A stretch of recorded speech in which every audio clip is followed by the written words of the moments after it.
This is the BBQ Central Radio Show, which airs live every Tuesday evening from 9 to 11 p.m. Eastern Standard Time. The BBQ Central Show is being brought to you by Big Papa Smokers. Big Papa is the one-stop shop for anyone interested in barbecue, featuring a comprehensive selection of all American-made grills, spices, sauces, accessories, and everything that you need to make a world-class pit out of a 55-gallon drum. Visit them at bigpapasmokers.com. And by the BBQ Guru, makers of automatic pit temperature control devices and pits as well. You can visit them at thebbqguru.com. And by Cook Shack, a leader in pellet and electric style cookers. Visit them for specials online at cookshack.com or call them at 800-423-0698. And by Sucklebusters. Sucklebusters products are preferred by competition barbecue cooks. Texas-based, 100% made in the USA. Introduced first products to BBQ Central over 7 years ago. You can get in contact with them at sucklebusters.com. Like them on their Facebook fan page, Sucklebusters, or visit thetexasbbqforum.com. Check them out and see why Sucklebusters means bustin' with flavor. And by Stephen DeFranco Jeweler, the official jeweler of the BBQ Central Show. Visit them at StephenDeFranco.com or call 440-943-2700. And by Butcher Barbecue, makers of injections, sauces, and rubs. Find them online at butcherbbq.com. And by Green Mountain Grills, a leader in the pellet grill market. You can find out more about their cookers by visiting greenmountaingrills.com. And by cookinpellets.com, a maker of high-quality pellets for all of your pellet-driven cookers. You can visit them at cookinpellets.com, or you can find them at amazon.com as well. This is Jim Minion from Two Loose Screws. I'm listening to BBQ Central. So to get that perfect barbecue, you use wood. Are you sure it's safe? Whatever. We put the lighter fluid on, strike the match, and... Oh, should we call the fire department? That might be a good idea.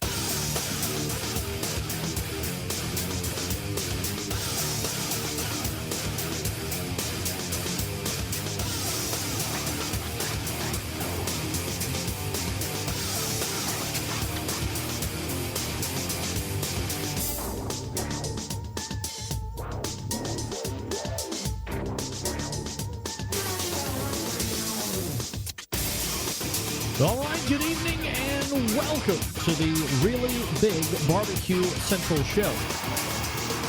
This is the show that talks about all things important in the world of barbecue and grilling. We broadcast live and direct from the Rock and Roll Hall of Fame city of Cleveland, Ohio.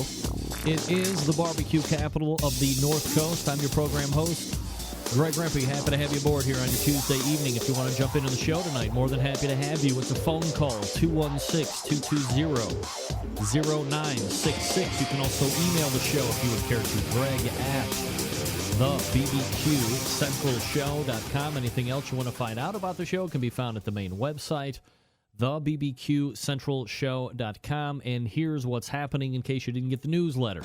Coming up, because it is the second Tuesday of the month. Founder of AmazingRibs.com, Chicago's latest billionaire meathead Goldwyn, joining us on the show for the 9 o'clock hour interview segments. So looking forward to the 9:14 and 9:35 portions being filled by Meathead. And then we move to the second hour. Show favorite, barbecue maven, potentially barbecue darling of the community. Smoke in the Eye founder and phrase coiner of Sweet Blue. Clint Cantwell joining us on the show at 10:14. And then helping me close the show tonight, you just saw him on his own show, previous to this one, between 7 and 9 on Outdoor Cooking Channel, host of Whiskey Bend Barbecue in the Pit and pitmaster of Whiskey Bend Barbecue Competition Cooking Team, Chad Ward, to break down some Florida Barbecue Association cooks and teams and how things are going, probably approaching halfway through the FBA season at this point, and we will talk to Chad about that. So There is your lineup. Again, if you want to get in touch with me tonight to talk about whatever it is you would like to talk about as it relates to the world of barbecue and grilling, the phone, 216-220-0966. The email address, greg@thebbqcentralshow.com. If you are watching or listening to the show right now, do me one single favor as you take in the enjoyment of entertainment over the next 120 minutes. Send a Facebook post or make a Facebook post.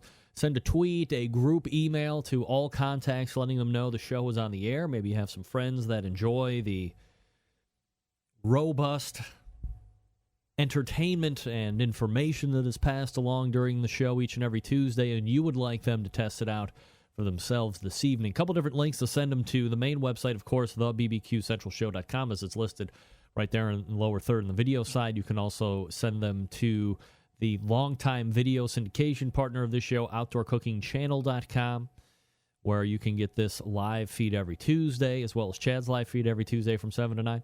And then, if you have Internet Protocol Television or IPTV, for instance, many of you might have Roku or something along those lines. Many of those have their individual app stores associated with the platform that you have. Go to the App Store, search Outdoor Cooking Channel. If Outdoor Cooking Channel is available, please, I beg of you, download it. And then you have access to not only a host of archives of all the shows that Kevin Bevington from Outdoor Cooking Channel has on Outdoor Cooking Channel, but you also get the option of a live stream. So if you have Roku connected to your television, you can watch this show live in person every Tuesday from 9 to 11 from the comfort of your couch and big screen television. Yep. Rempe on the HD. Doesn't get any better than that.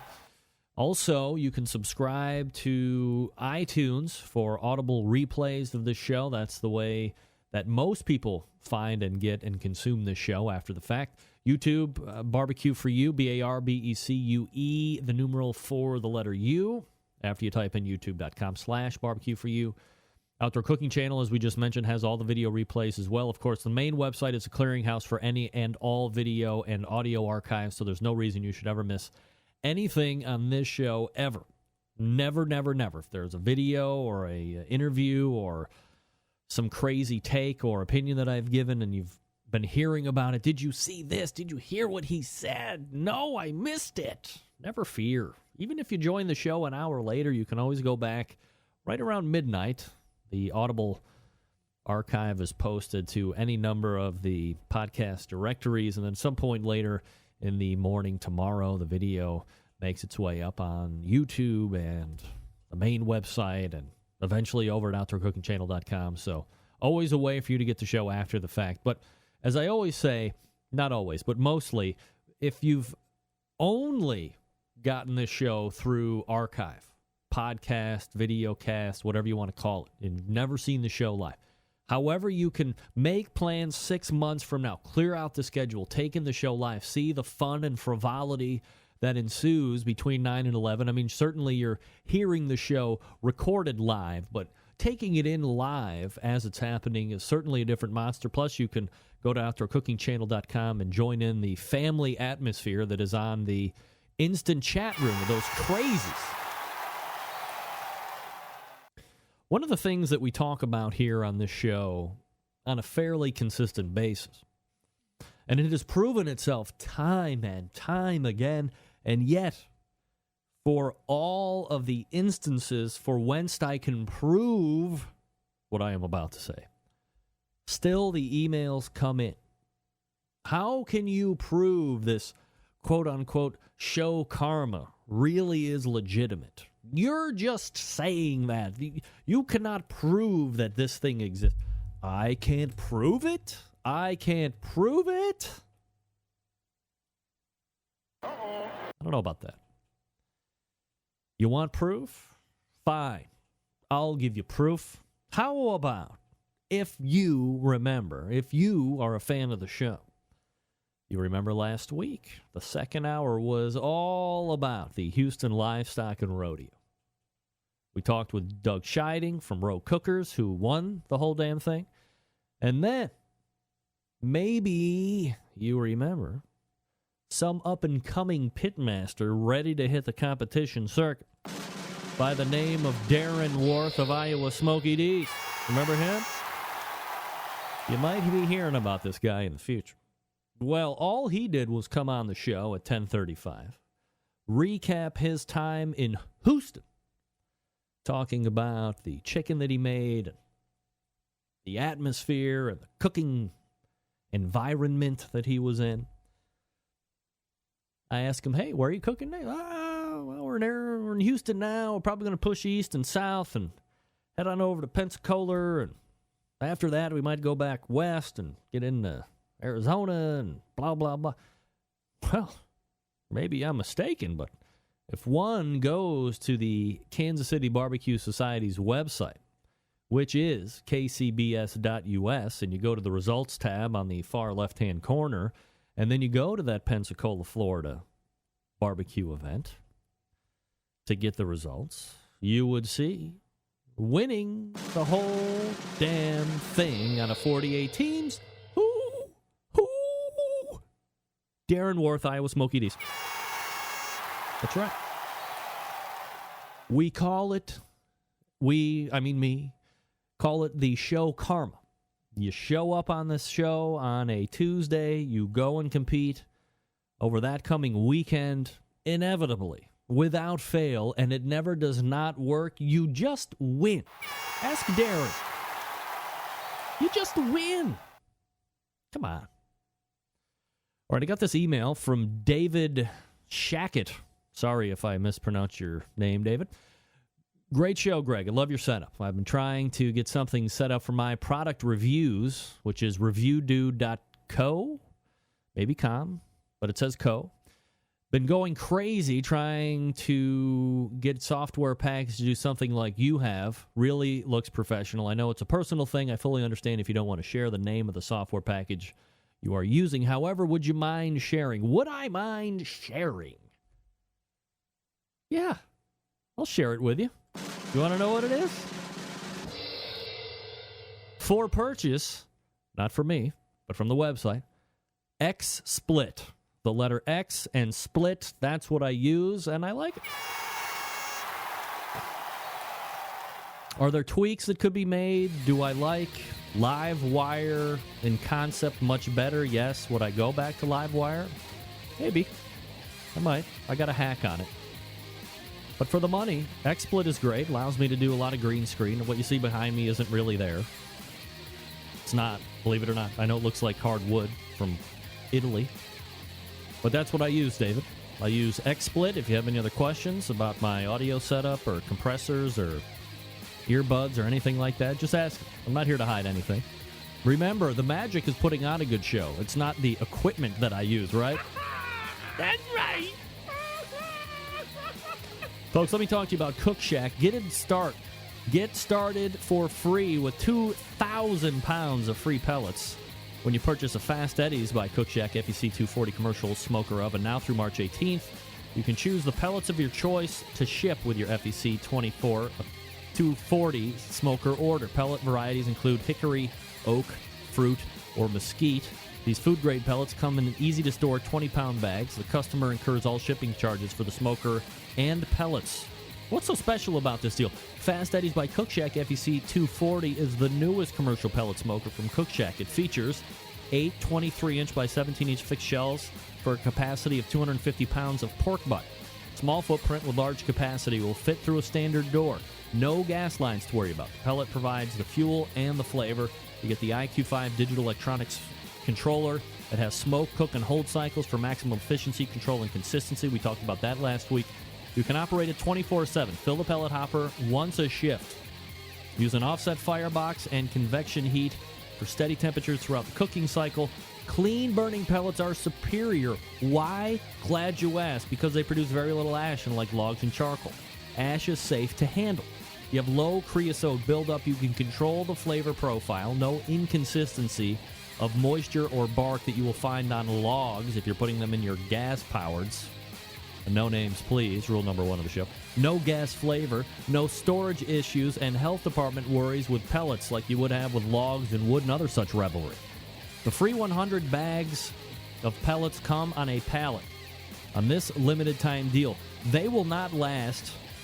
However, they will last you nearly 2 months if you run the unit 24 hours a day, 7 days a week. Take advantage of this deal.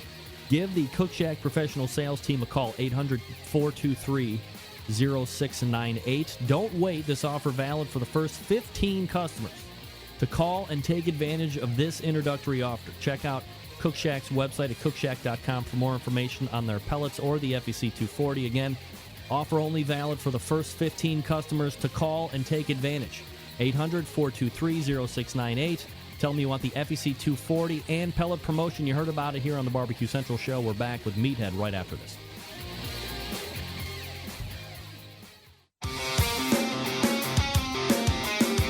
Broadcasting live from the Barbecue Central Radio Network studios in Cleveland, Ohio. You're listening to the Barbecue Central Radio Show. Once again, here's your host, Greg Rempe.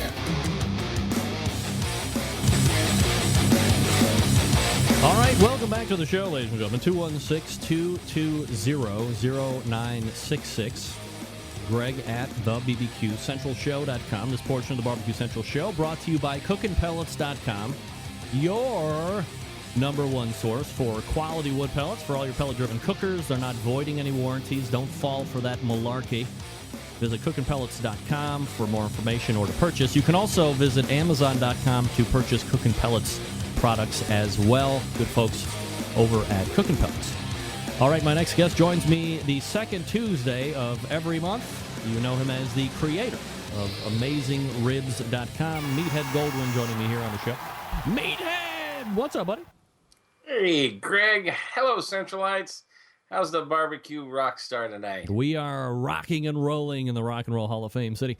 And Meathead, you are, looks like part of the press corps tonight. I am a member of the press corps. Card carrying. Here's my card. Yeah, well, I mean, in real life, for many years, you were part of the press, right?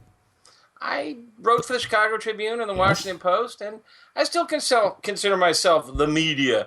The media always speaks of the media as if it's somebody else, but it's us. That's kind of an important topic that I wanted to actually talk about tonight, amongst other internet items. Maybe not so barbecue and grilling related, but it doesn't always have to be barbecue and grilling with us, Meathead, of course. We have opinions that we like to share, and of course we're right and everybody else is wrong. When we talk about media, as you had mentioned, you know, you consider yourself part of the media. Some people call me a journalist or a reporter of sorts, which I don't necessarily fancy myself.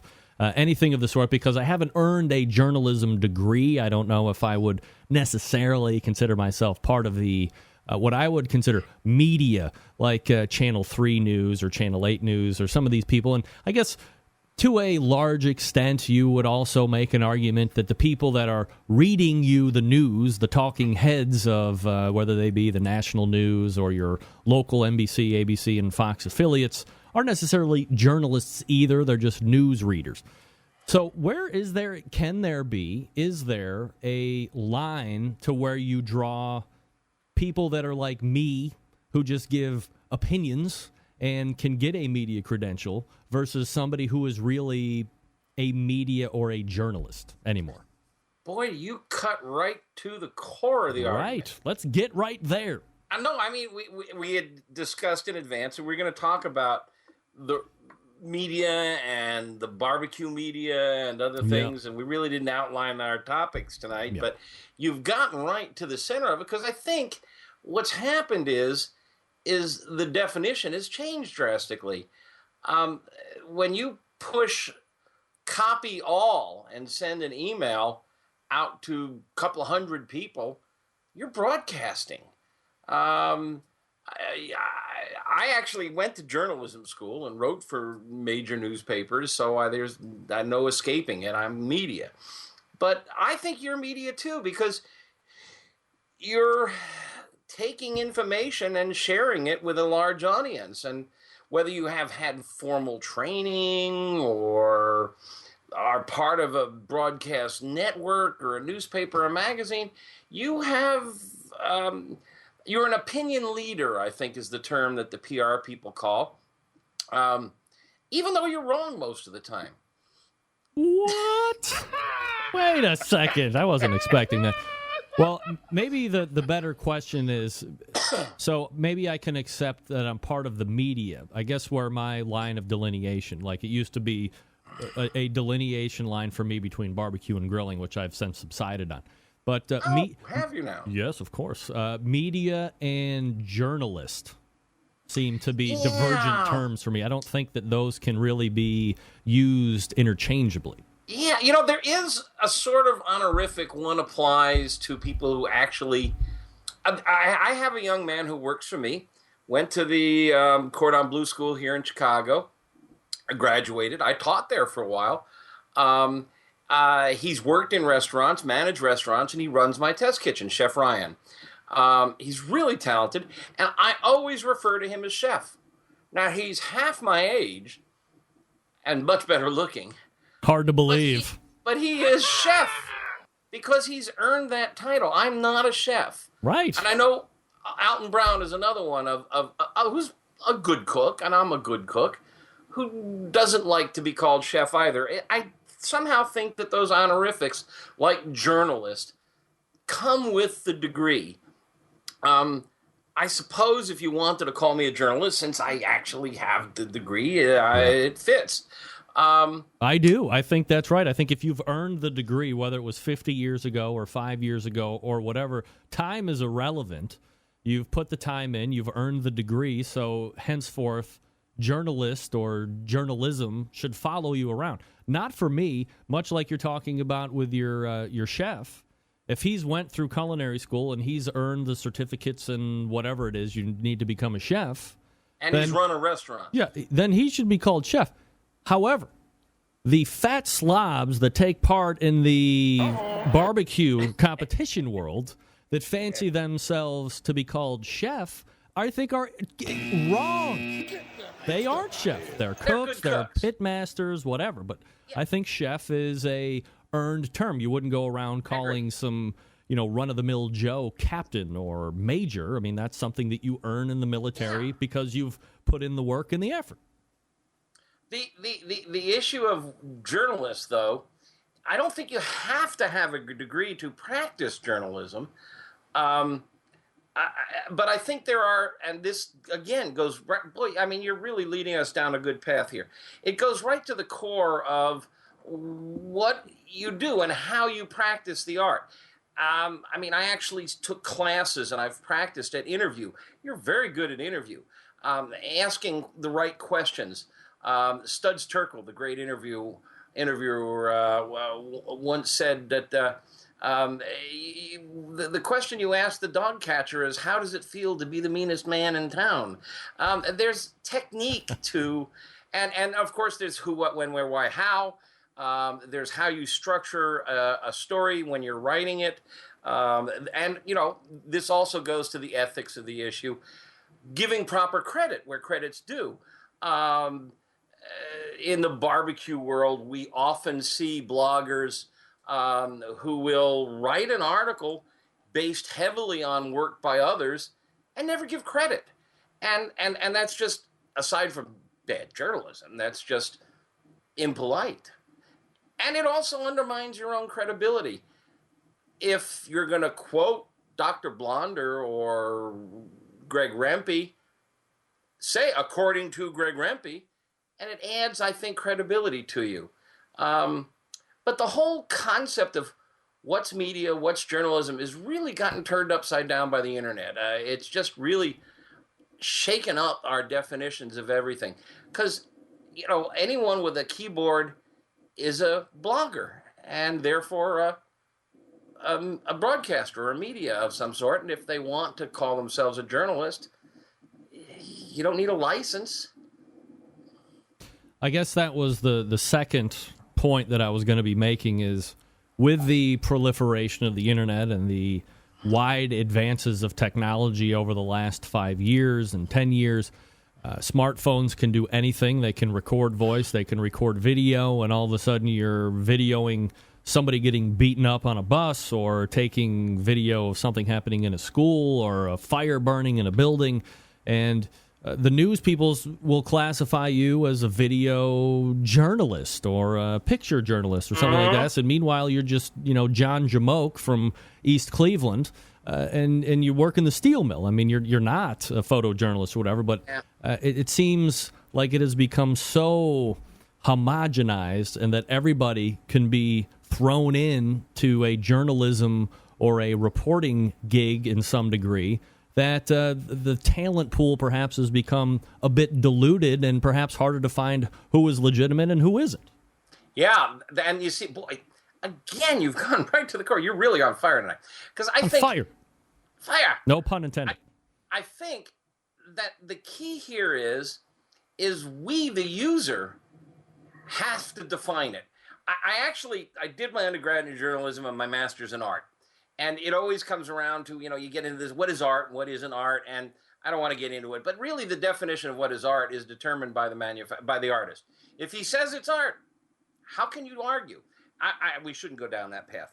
But, Matthew Boger, I don't know how to pronounce Matthew's last name. Matthew Boer. Boer. He's yes. Always in the chat room, and he's got media versus journalism. For me, is impartiality. Yeah, it's an issue, but they teach you that the first day of J school, that you need to be impartial, and the fact is, it's impossible. It's impossible. Did the guy bound onto the stage with youthful energy, or attack the stage aggressively? How do you interpret that which would you see in front of you? And you try to be impartial, but your viewpoint, whether you're liberal or conservative or a charcoal guy or a stick burner or you have preconceived notions, and they inculcate everything you do. So being impartial, I think, is something that we have to just. We try to be, journalists should try to be impartial, but any journalist that says he's impartial doesn't know what it means.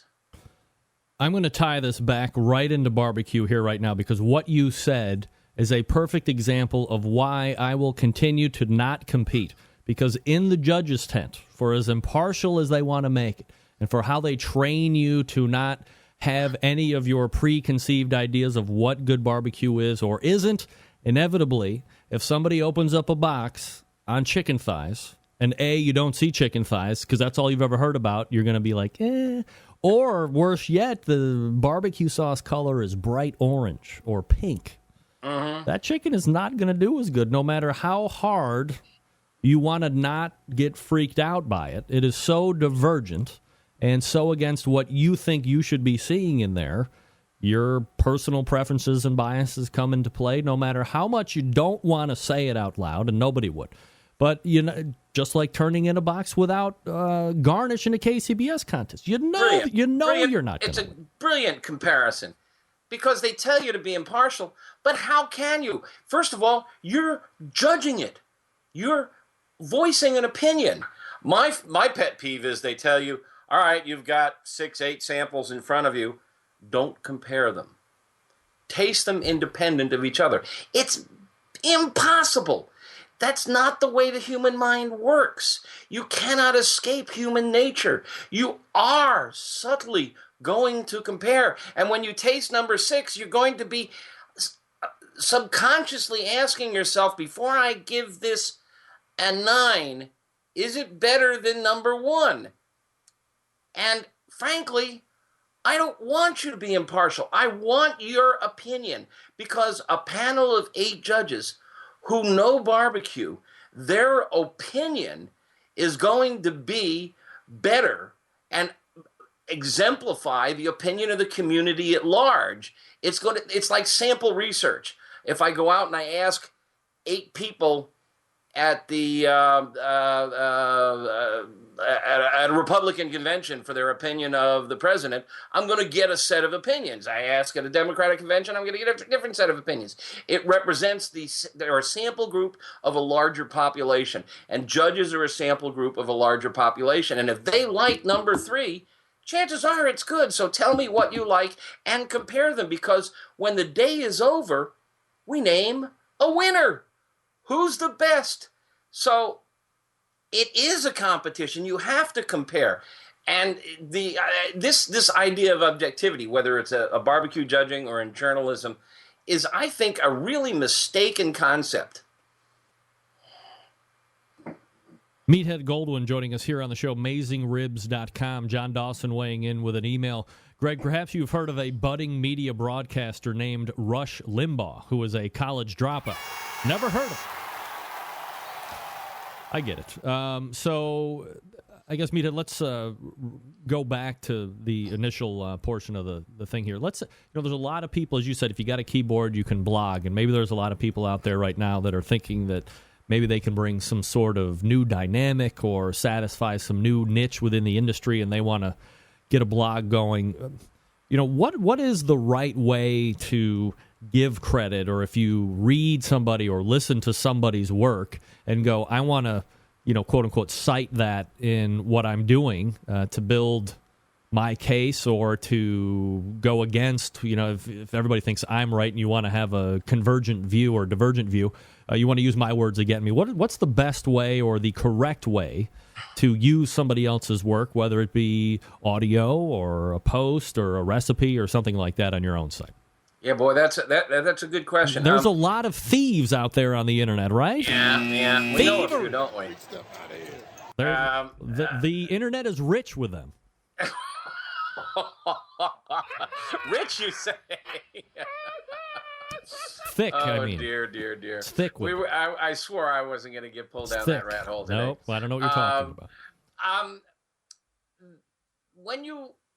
I think it's just, aside from the good manners and good journalism, when an authority makes a statement, quoting that authority shows that you're bringing in other sources of opinion, that you have an authoritative source out there to support your point of view. So I think it elevates your reporting if you just editorialize from top to bottom as if it's all your ideas. I mean, if you make a good, strong case, it works. But I just think intellectual property is the concept, and it has legal definition, but it should also have moral definition as a reporter.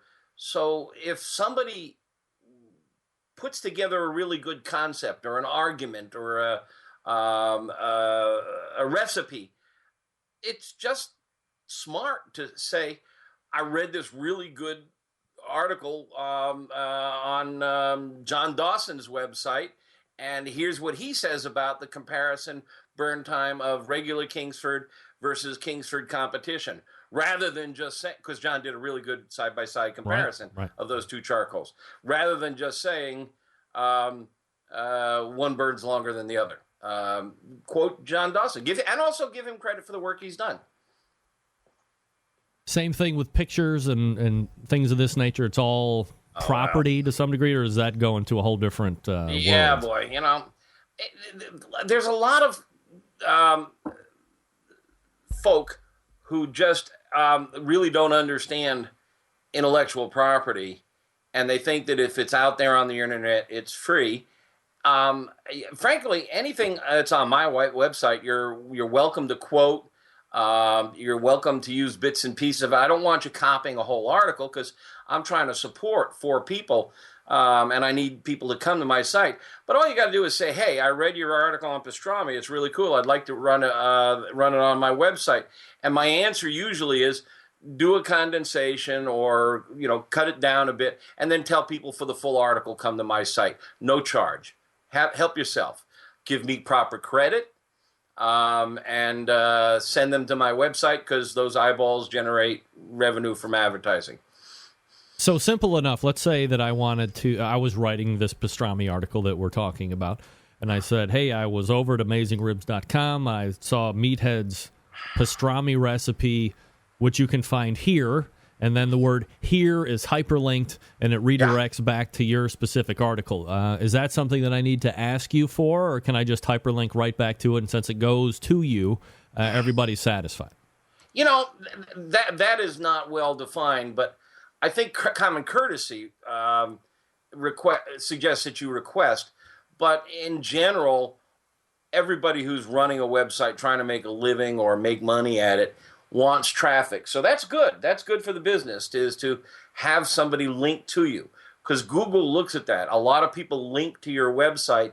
That makes Google think more highly of you, and Google means traffic. Traffic means revenue. And the flip side is it usually makes, say, if somebody were to contact me, and it happens all the time, say, can I use your recipe?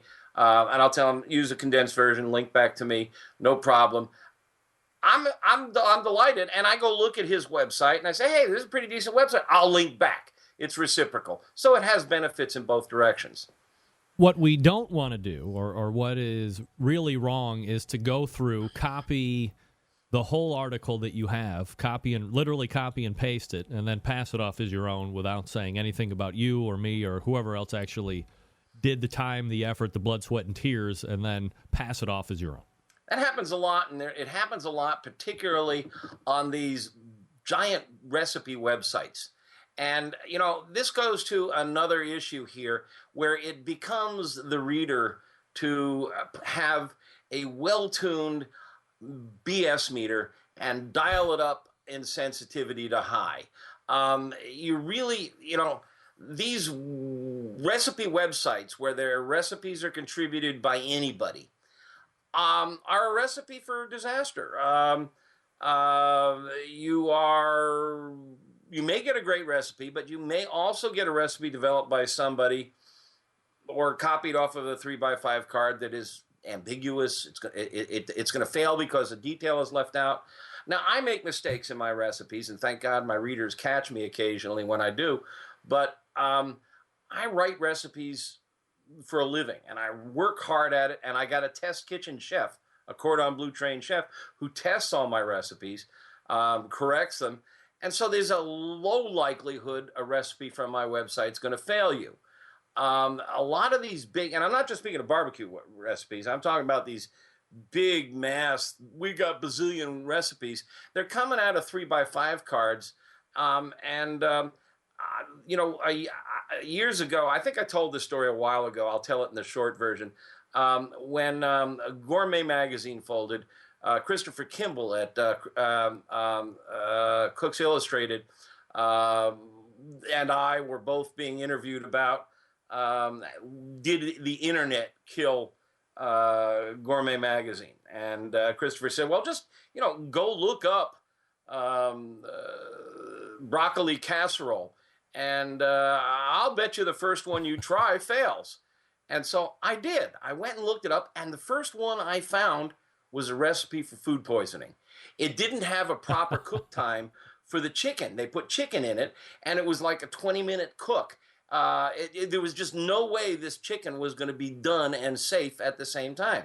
So there's that whole business of ethics, of safety and quality. So it's really, I think, up to the reader, not just for food, but for news. I mean, I get people sending me emails all the time about public figures who have done the most awful, scandalous things.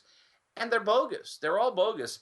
There's this wonderful website called Snopes.com, and everybody ought to know that site and bookmark that site. And whenever you get an email that says that sort of thing, the first thing you want to do is you want to look for quotes. Who is being quoted? Who actually said this? Look for a date. If it doesn't have a date in there that says that this occurred on such a date, or it has to have the basic elements of journalism. Who, what, when, where, why, how. That's what you're taught first day of J school. Who said it? Who did it? What happened? Where did it happen? When did it happen? Why? And links to the sources. And half of these things are just absolutely devoid of any supporting evidence. And then if you go to Snopes.com, you find out, in fact, it's a lie. It's false. We just have to be alert out there because, I mean, in the old days, now I'm an old man. I came up through the old, and that's why, some of your people may not get, in the 30s and 40s, newspapermen wore a hat that said, and they had their press credentials in the hat so they could get in and cover the murder scene and such. In the old days, we had a wall. I was trained this way between editorial and advertising. Writers and editors never talked to an advertiser. Never, absolutely, under no circumstances. Advertising was handled strictly by the advertising department. But on websites nowadays, the editors, the writers are constantly out there working deals. Now, in your case, you're like a Lowell Thomas. Lowell Thomas and all the old radio broadcasters always did what you did. They talked, they had the interviews, they had the news, and then they put on their commercial voice, and they read the ad and read the commercial. And everybody always knew where one left off and the other started. In the newspaper, you can see where the ads leave off and the editorial starts. But on a website, you often get sponsored ads or sponsored articles, recipes on websites that were supplied by Smithfield or somebody else, written, and people just run it and say, here's a really great recipe for pork, and they don't give the proper credit. Meathead Goldwyn joining us here on the show. All right, Meathead, we're going to go ahead and duck off real quick. I'm going to do exactly what you just said 2 seconds ago. I'm going to put on my advertiser voice, and I'm going to talk to you quickly about Sucklebusters. That's right, folks. Award-winning barbecue rub sauces, chili kits, Texas gunpowder. Sucklebusters products preferred by competition barbecue cooks, 100% Texas-based, made in the USA. Introduced first products right here to the show over 7 years ago. They won hundreds of industry awards, including 2 first place 2 years in a row at the American Royal Barbecue Sauce Contest. Used by backyarders like me, competition barbecue cooks like you across the country. How about some top-selling products? You got it. Original barbecue sauce. The original. Literally. Hundreds of industry awards. Honey barbecue sauce uses a finishing glaze by competition cooks. Hog Waller, #1 seller rub. Perfect on competition pork and ribs. You got the competition rub. It's a traditional style, very mild and savory. Excellent on beef. The Clucker Duster barbecue rub. Sweet heat chipotle chicken barbecue rub. How about new products for 2015? Wild Fang Wild Game Rub. It's got black pepper base. It's awesome on ribs as well. Try that out. The SPG rub, a premium blend of salt, pepper, and garlic. The Bam Habanero barbecue rub, super hot, super sweet. So you might be asking yourself, where can I get these Sucklebusters products? How about at over 300 retailers nationwide? Check your local barbecue shop. Retail locator on the Sucklebusters website. Order online at sucklebusters.com. You can try Amazon.com as well. You can call them 972-393-9509. That's 972-393-9509. Or you can email them, sales, plural, sales at sucklebusters.com. Check out their Facebook fan page at Sucklebusters, or, last but not least, their own barbecue message board, the TexasBBQForum.com. Don't forget to stick the in the beginning, the TexasBBQForum.com. Check them out and see why Sucklebusters means bustin' with flavor. And thanks again to Dan Arnold. Earlier in the week, sent me a bottle of the newly branded honey glaze, so very excited to try that out. We're back with more Meathead Goldwyn right after this. Stick around. We'll be right back.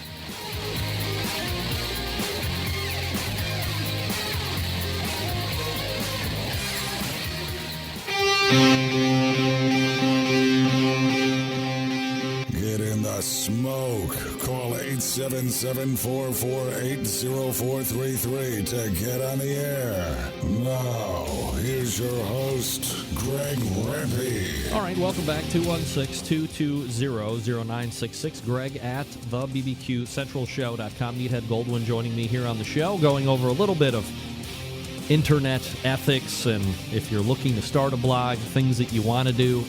If you're going to be looking to take somebody else's stuff, not maliciously per se, but doing it the right way. We don't want anybody to get in trouble. So I guess here's the thing, Meathead. I mean, you got the most popular barbecue and grilling website on the face of the earth. And are you someone who, like, do you put low jack on your posts and you see when somebody might be hijacking it? Do you get words back from people going, hey, so-and-so just took this and I knew you did it first? Or, like, how do you find out, A, primarily, and then B, what do you do to rectify the situation? there's actually some websites out there that you can go to and put in a URL, a web page address, and it will search the internet to see if there's copying, plagiarism. College professors use it all the time when they're studying and grading term papers. It helps you catch the student who's just lifting from Wikipedia or somebody else's source. And it's pretty good. I've used it a couple of times for like an hour, and then I just threw up my hands and went away. I wrote them a note, and I just said, hey, what happens a lot is they lift my photographs, barbecue restaurants in particular, lift my photographs. Here's a really good looking piece of ribs. Let's put this on our menu, or let's put it on our website. And it can also, it's amazing. It actually can match photographs. I just don't bother anymore. I go forward in life, not backward. It doesn't hurt me. Is it something that could consume you day in and day out if you let it? Yeah. Really? I mean, chasing enemies is a bad way to spend your life. But I don't worry about it.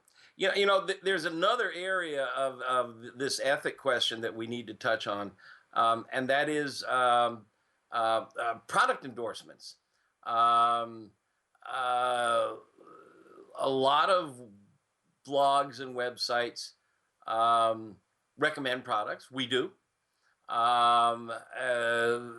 There's potential for conflict of interest.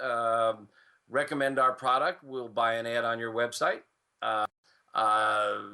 If somebody sends you a free sample of, I just got a bag of charcoal in the mail today. Okay. Hold on a second.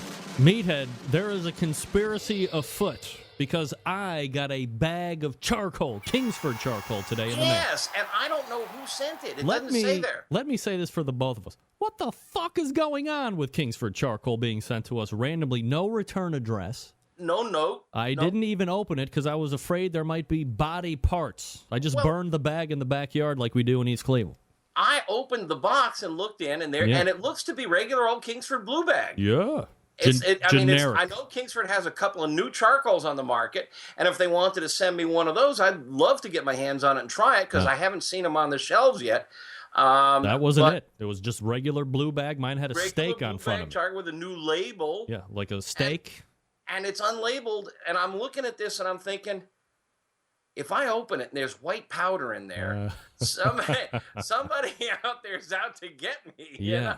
Well, that is bizarre. I piss off? I wonder, where my mind is going now that we're talking about things that we're not mentioning in particular. Watch out, ladies and gentlemen.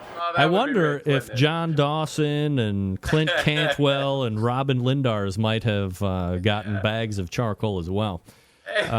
So that's bizarre, right? I mean, no note, no nothing, just a bag of charcoal. At Blue Bag. Yeah, regular Kingsford Blue Bag. The worst. I mean, that's bizarre. But all right, but let's just say, let's say it did say this is compliments of Kingsford. It's our new brand of charcoal. We'd like to try it. What is it? A $10 gift? Maybe. I'm not going to fight about it. I'm going to try it. And but what if somebody sends me a $3,000 pellet grill? Do I have an obligation? I mean, should I not accept it? Should I not test it? We actually have a written policy. Max Good, who does all our grill testing, has a written policy, and before anyone is allowed to ship us a grill or anything of that sort, he sends them the written policy, tells them what our process is, how we review, and when he's done, he'll notify them, and if they want to pick it up, they can pick it up, and if they don't, all the fire departments in my neighborhood have nice new grills and smokers because of I give most of them away. First of all, I don't have room on my deck. Yeah. So it's an issue. I mean, what if a grill manufacturer sends a blogger an expensive gift, not just a bag of charcoal? Yeah.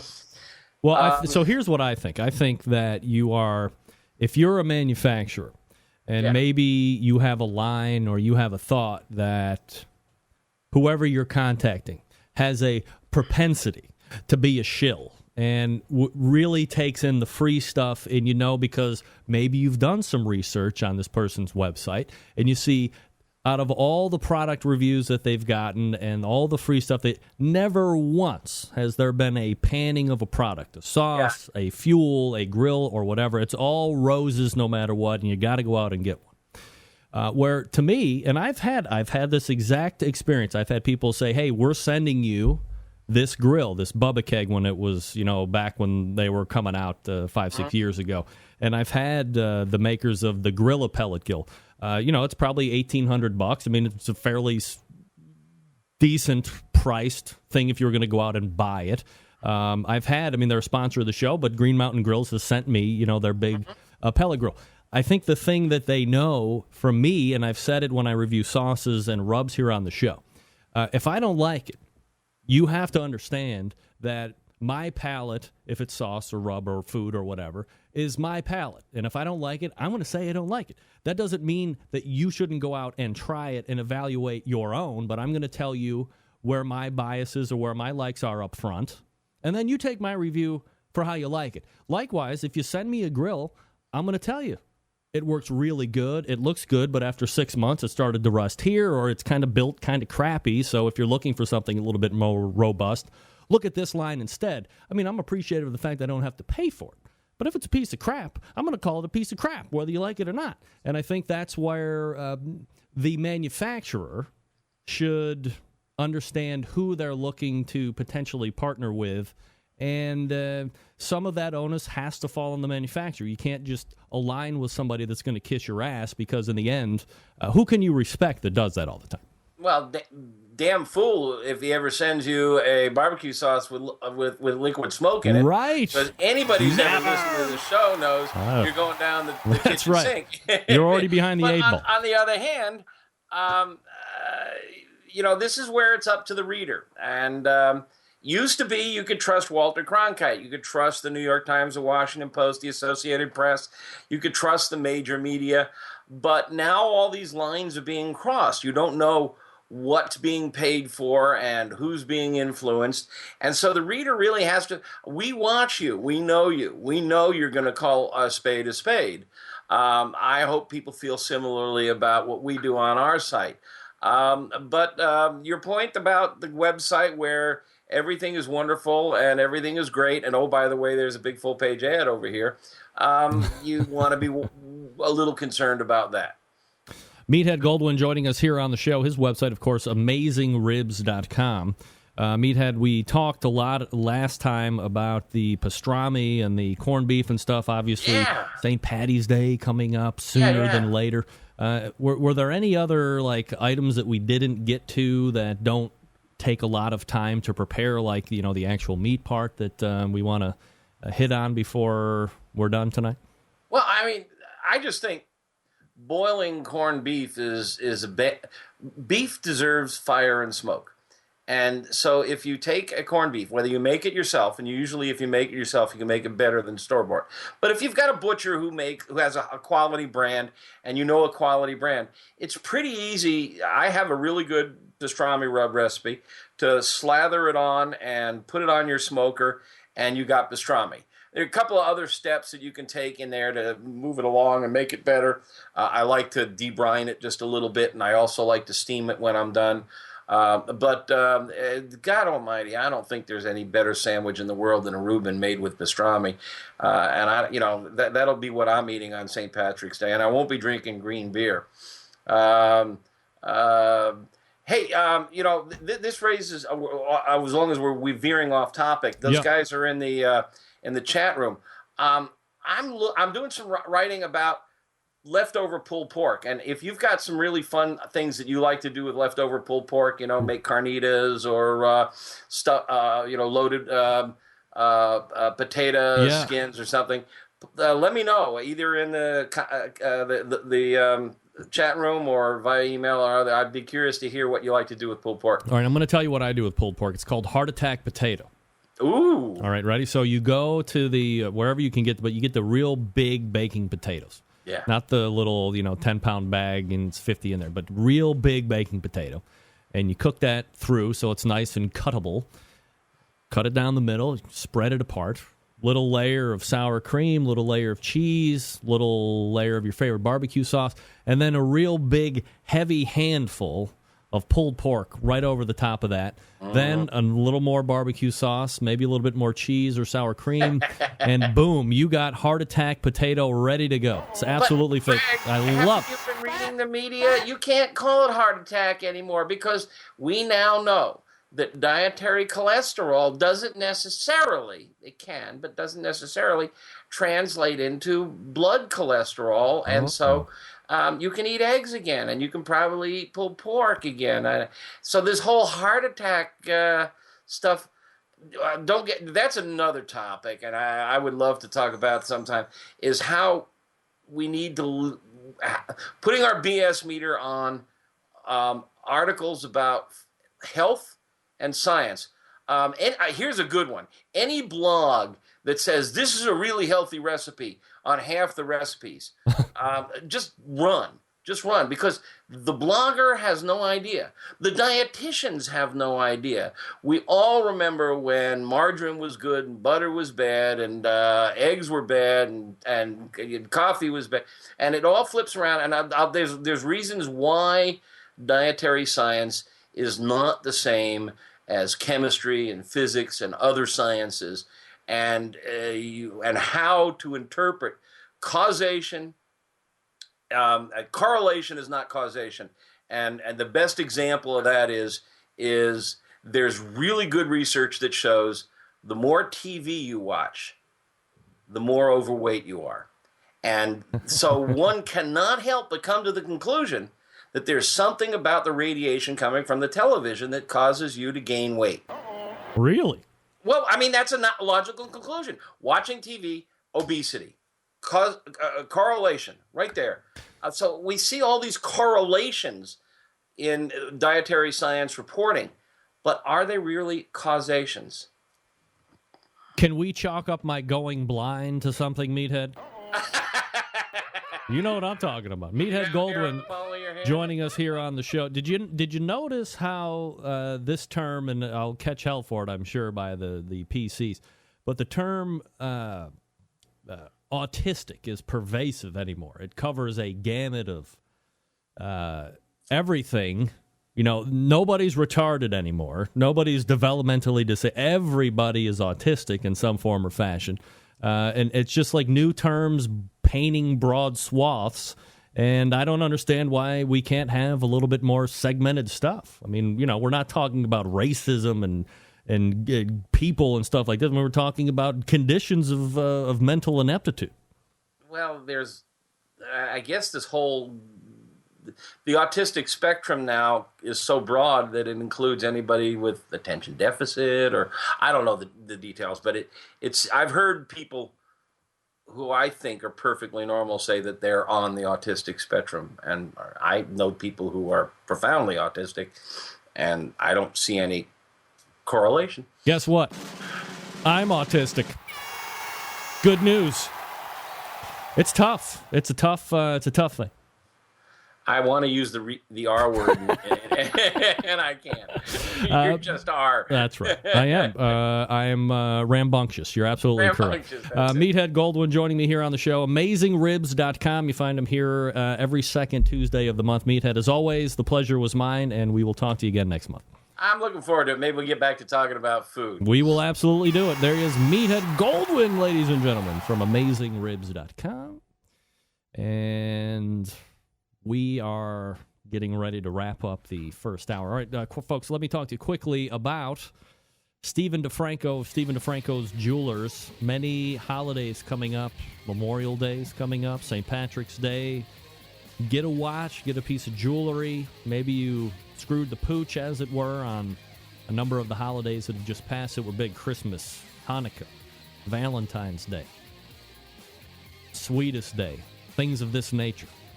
Maybe you messed up. Don't mess up anymore. Go to Stephen DeFranco's website, StephenDeFranco.com, and call his phone number, 440-943-2700. That's 440-943-2700. Tell him you're a barbecue brother or sister. Tell him you listen to the show each and every week. and you have found something specifically that you wanted to inquire about, let him ask you a bunch of questions and make sure he's putting you in that right watch, with that right ring, with that right set of earrings, the necklaces, the artisan wood bowls. I mean, you name it. It's not just a jewelry store, but they're actually a jeweler as well. So if you have an idea that you want to bring to life, they can actually sit down with their bench jewelers, craft something that's going to meet that particular expectation. Again, the number, 440-943-2700, or go to StephenDeFranco.com. As always, especially with the watches, you get the exclusive watch performance package for free. It includes a 1-year extension to manufacturer's warranty, free engraving, free watch batteries for life, and free polishing cloth, all at no charge, and the shipping's free as well. 440-943-2700, StephenDeFranco.com. We are back right after this to wrap up the first hour. Stick around. Big name interviews, advice on cooking brisket and ribs, and the only host willing to share his honest opinion on all things important in the world of barbecue. It's the BBQ Central Show.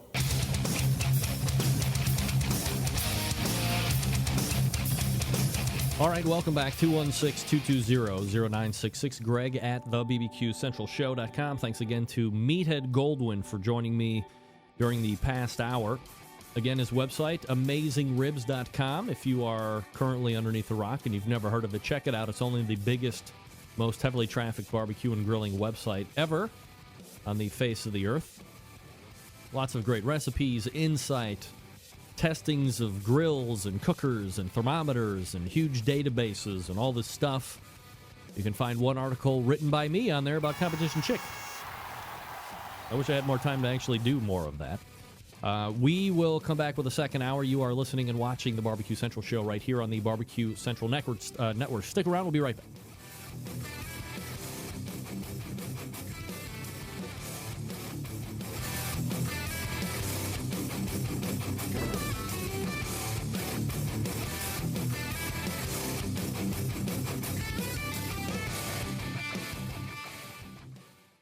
Hi, this is Bobby Rimpey from Cleveland, Ohio, and you're listening to Barbecue Central. From my heart and from my hand, why don't people understand my intention? Happy to have you aboard here for the really big barbecue show. We cook because we have to, and we grill because we want to. Fine, how's it going? You have a great show. I'm a big fan. So what seems to be the problem here? This man looks like he's dead, and he's in the crackle. Charbono! It's all about the charbono, dude! Succulent fish, what? He ate 54 wieners. But listen, Lavernius, shake a face. I'm shaking like a dog shit peach seeds. We have top men working on it right now. Who? Top men. All right, just like that, we are into the second hour, ladies and gentlemen. Yeah. You have found the Barbecue Central Show, the show that talks about all things important in the world of barbecue and grilling. We broadcast live from the Rock and Roll Hall of Fame city of Cleveland, Ohio. It is the barbecue capital of the North Coast. I'm your program host, Greg Rempe. Happy to have you aboard here on your Tuesday, 216-220-0966. Greg at thebbqcentralshow.com. Your 2 bits of contact information. If you missed the first hour, you missed 2 segments of robust trade talk with Meathead Goldwyn and myself talking about blogging and ethics and how to use somebody else's work on your own website the right way. What you can do if somebody else has lifted your work to make sure that you are given proper credit. I know, hard to believe that it's happening out there on the World Wide Webs. It happens quite a bit. I've been a victim. Many people have been a victim that bother to put in the actual time and effort to build a accredited and revered website covering the industry. It doesn't have to be this industry, although there do seem to be a few that are very interested in cutting the corners and making themselves look a lot better by stealing other people's work, and hopefully they can pass it off as their own. So go back and get the archives again if you missed the show. You can always get replays on iTunes. Subscribe to the show. You can go to my YouTube page, which is youtube.com/barbecue for you, which is BARBECUE, the numeral 4 and the letter U. Outdoor Cooking Channel has all the video archives. The main website has all the video archives, all that stuff. Good stuff. All right, folks, maybe you didn't know that the 2015 Sam's Club Series rolled into Shreveport, Louisiana this past weekend. This was a local qualifier, sending the top 6 teams to the regional final that will take place in Midwest City, Oklahoma on September 26th. Those teams moving on, winning this particular local, Fire Dancer Barbecue with a 687, almost a 688. Indian Territory Smoke is your reserve. Sizzlin' Bones Barbecue is third. Smokin' in the Dark, fourth. Epic Barbecue Crew, fifth. And rounding out the top 6, and one of my favorite softball teams ever, the Outlaws. We're looking at about 10 points, 10.5 points between first place and sixth place to get into the regional final. And don't forget, when you get into the regional, top 10 move on to the final that will take place in Bentonville, Arkansas. The next Sam's Club event will be this coming weekend, March 14th, in Fort Worth, Texas. Good luck to all those competing in the Lone Star State this coming weekend. That one also a local qualifier that feeds the Midwest City, Oklahoma regional final. Again, that takes place on September 26th. KCBS Team of the Year standings. A few shakeups here and there. Still sitting atop the KCBS leaderboard for Team of the Year right now as we are in the middle of March. Jack's Old South. Hickory Prime is in second. Current KCBS Team of the Year, Warren County Pork Choppers, third place. Kewin Stewin and Brewin, fourth. And fifth place, Cereal Grillers. FBA Team of the Year, Hot Wachulas, Matt Barber, Sweet Smoke Hugh, Jim Elser, Blitz Creek Barbecue, Big Papa Country Kitchen, and Cedar Creek Barbecue, assuming that's anywhere near updated. I'm just telling you what the new Florida Barbecue Association website has listed as their top 5. If it's not current, yell at somebody else. I'm just giving you the information I'm getting from websites. And I'm giving proper credit, by the way, so get off my back, meathead. One of the things that I wanted to mention in the open, after I was talking about Karma Living and the show Karma's Real and Ask Darren Worth, all that being said and how good Darren Worth was on the show last week and then winning grand champion at the contest in Pensacola, who's the hotter cook right now? Is it Darren Worth and Iowa Smoky D's? Or may I present to you one Matt Barber, Hot Wachulas, who notched another grand championship this past weekend, making 4 GCs in his last 5 events. What? Wow. Stacking them up head to head. Is Darren better? Is Matt better? Who is on a more prolific streak at the moment? Is 4 out of 5 a better than what Darren has been able to accomplish so far? Darren took Reserve Grand in Houston Livestock and Rodeo this past weekend. He's won some other events this year, but Matt Barber is really putting it on the folks down in the Florida Barbecue Association. Plus, he is also able to transition when it allows, contest and sanctioning body-wise, to switch over to the Kansas City Barbecue Society side of things and winning there as well. And for me, I'm not going to put myself out there yet, but it's always impressive to me to see a team who is well steeped in the winning ways of one sanctioning body be able to transition over to the KCBS, in this case, and win there as well. That's why I've long maintained that, at least over the last 10, 15 years, the most prolific pitmaster, in my estimation, is Myron Mixon, not only because he has won numerous MBN Team of the Years and Memphis in May contests, which are divergent from MBN. But he has also won in Florida Barbecue Association. He's also won contests in KCBS. He did just a week ago, winning a Sam's Club local, so notching another one. So to me, that's way more impressive than certainly one team dominating in a sanctioning body year and year and year in, year out, year in, year out is impressive.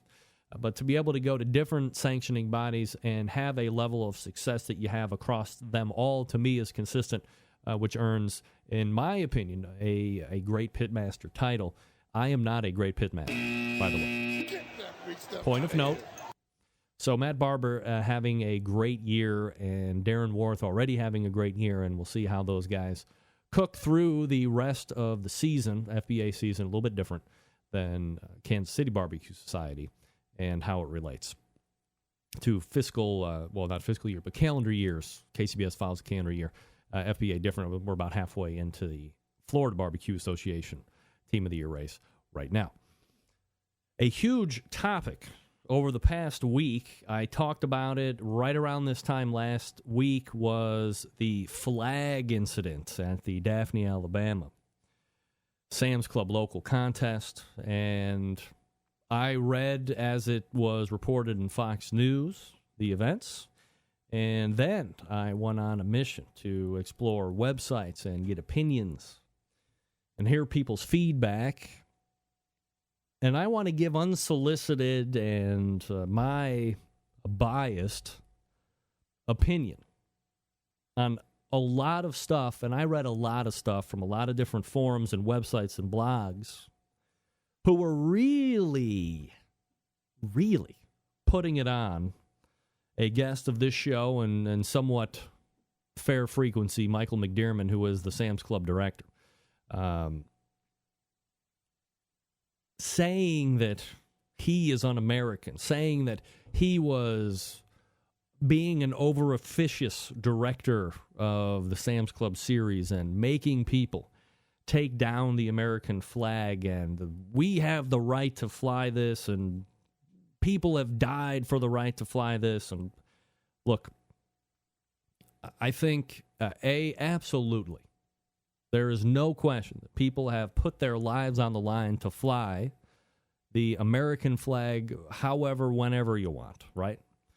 But I don't think we can draw a line between that and Michael McDermott, who has legitimately made his living within the barbecue industry over the last handful of years and worked very hard to attain the level of success that he has had, and draw any line of correlation to him being any kind of un-American. Are you kidding me? Get that big stuff out of here.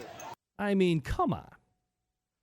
If he misreads a rule, or he is interpreting a rule and is trying to enforce something that he thinks is right, how is that wrong? If that is his responsibility to make sure that if it's a local thing or if it's a Sam's thing or whatever, that's got to be part of his job, is to enforce a rule. It has nothing to do with him not being a good American or being un-American or being anti-American or anything like that. And once the rule was redefined or re-understood or whatever, and people want to phrase it and position it as some type of a backpedal, it was rectified. Fly the flags, his mistake, their mistake, somebody's mistake. A mistake was made, and hours later, flags were able to rise up and continue to fly, which is fine. I mean, heaven forbid anybody make a mistake, right? Especially if it has to do with the flag or something patriotic or 9/11 or anything like that. You can't do that. No. Get that big stuff out of here. I don't think for 1 second there was any anti-American sentiment on Michael McDermott's part. I don't think that he was trying to be a malicious un-American by somehow flexing any power that he had, being the Sam's Club barbecue event director, making people take down American flags. I mean, I think I can go out on a limb and say he's a very proud American. He wasn't doing anything un-American maliciously. And to, again, draw the lines of correlation there is a reach, and a big reach at that. So I'm not going to ask Michael to come on the show and give his side of the story, because I feel 100% confident that he did it because he thought it was right. And that's it. He thought he had to enforce a rule, and that was it. Nothing else behind it. Once it was rectified, it was just that. It was rectified. So I'm sure we can move on at this point from Flaggate, whatever you want to call it, but people always willing to jump it. Meathead's right. Questioning another person's patriotism, un-American on its own right, for crying out loud. You're right. Clint Cantwell coming up out of the break. Folks, if you didn't know, Big Papa Smokers, the one-stop online shop for anyone interested in barbecue. The number one dealer of Mac pellet grills in the world, Big Papa Smokers features a wide selection of American-made grills, smokers, such as the Old Hickory Ace BP, the Gateway Drum Smoker, even a drum kit that gives you everything you need to make a world-class smoker out of a 55-gallon drum. Big Papa Smokers also made a name for itself in recent years by crafting an award-winning line of championship rubs. From flavors like Sweet Money to Happy Ending, their rubs have had a hand in winning almost every major competition barbecue event, including the 2012 and 13 American Royal, the 2012 and 14 Jack Daniels, 2013 Kingsford Challenge, 2014 Houston Livestock and Rodeo, and the 2014 King of the Smoke. Don't think BPS can just be pigeonholed in competitive barbecue either. BPS rubs have become so well known they've been picked up by a nationwide restaurant chain. That's right, BJ's Restaurant and Brew House has 4 of the 9 BPS rubs featured on their permanent menu. And amid glowing reviews, BPS rubs are proven to be a great addition to anyone's pantry. Big Papa's has also banded together with fellow California-based rub company Simply Marvelous Barbecue to form what has now become known as the West Coast Offense. Defying conventional wisdom, these two California-based barbecue rub makers have cornered the market on competitive barbecue, begun to redefine the flavor profile that competition cooks from across the country have begun to aim for. The BPS website also features an online meat locker. Top quality meats from Snake River Farm, shipped right to your door. From the American Kobe beef to the caribou to pork, and Double R Ranch meats, Big Papa's Meat Locker has something for every type of barbecue aficionado, and they're committed to bringing you the best flavors on the market and the new flavors on the market. How about this Swamp Boy sauce, a fine swine sauce, and Granny's barbecue sauce? These new sauces considered to be the new kids on the block this season. Big Papa Smokers has them. Also, Big Papa created a unique brand ambassador program called the BPS Elite Team, featuring 15 of the best competition cooks in the country working together to promote camaraderie, competition barbecue, and to benefit children's charities across the U.S. Keep in mind, Big Papa's has done this within only 5 years of being in business, turning the competition barbecue world on its head, providing customers with the very best barbecue products, and becoming a staple of a nationwide restaurant chain and benefiting children's charities across the U.S. It's just the beginning. For Big Papa Smokers, the website, bigpapasmokers.com. That's bigpapasmokers.com. All right, we're back with Clint Cantwell from Smokin' to Eye right after this. Stick around. We'll be right back.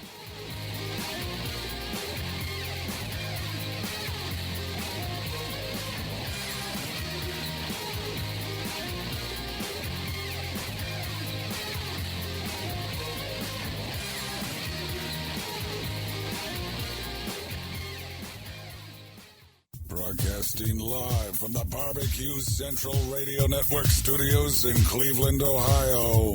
You're listening to the Barbecue Central Radio Show. Once again, here's your host, Greg Rempe. All right, welcome back. 216-220-0966. Greg at thebbqcentralshow.com. Your 2 bits of contact information if you want to jump in on the show tonight. Joining me now, he is the creator of Smokin' to Eye. You can find him helping fledgling brands like Kingsford get up off the ground, and you see him here on this show every once in a while. Friend of the show, Clint Cantwell, joining us. Clint, how are you? I'm doing well. How you doing, Randy? Doing absolutely fabulous, Clint. Appreciate you asking. Number of things to get into tonight, Clint, I guess, before we talk about some of the outline stuff that we're going to be hitting on this evening. You, as well, are a revered online blogger. You've seen a lot of success with your website, Smokin' to Eye. I was talking with Meathead last hour about a lot of people getting into blogging. There's, of course, the unsavory types on the internet that want to cut corners and lift stuff. From your aspect and from your angle, do you actively go out and try and find people that are lifting your stuff? Do people report back to you? And how do you handle that situation when you see it? Oh, man, I don't know if my stuff is as good as Meathead's. I don't know that a lot of folks are out there ripping it off, but yeah, I mean, if I find it, I go after them. I'm not a soft-spoken man, and I'm not afraid to ruffle feathers. So, you know, if it's out there, I'm coming for you. So, and I also don't like it when I come across stuff that's obviously not original. I'm going to bring that to people's attention and, you know, raise a flag and try to get some correctness going out there in the blogosphere. Speaking of flag, Clint, I was just giving my own personal testimony on the events that unfolded at the Daphne, Alabama event of Sam's Club Local with Flaggate 2015. Were you surprised at the amount of blowback that McD got for this flag situation?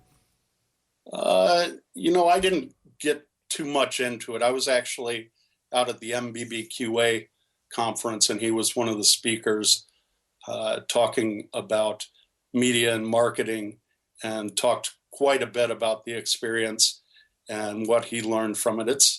It's tough. I mean, my background is in PR. I worked in PR for 20 years, continue to do so for some great food brands. And, you know, when you have something like that catches fire right away, it's tough to put it out. And no matter what you say, you're always going to piss somebody off. So, you know, I feel sorry for the guy. So having that background, the emergency containment, if you will, like what are your plans of action if Mike had you under contract? Like what would your strategies have been to try and quell it as quickly as possible? Yeah, I mean, in any instance, you want to make sure that you've got the facts straight before you go out there and talk to anyone. If you don't, then you need to be upfront and say, you know, we're still trying to get both sides of the story, figure out what the situation actually is before I'm able to comment on that. You know, otherwise you go out there with half-truths, you know, what you heard from one side or the other, and you only dig yourself deeper into the ground with that.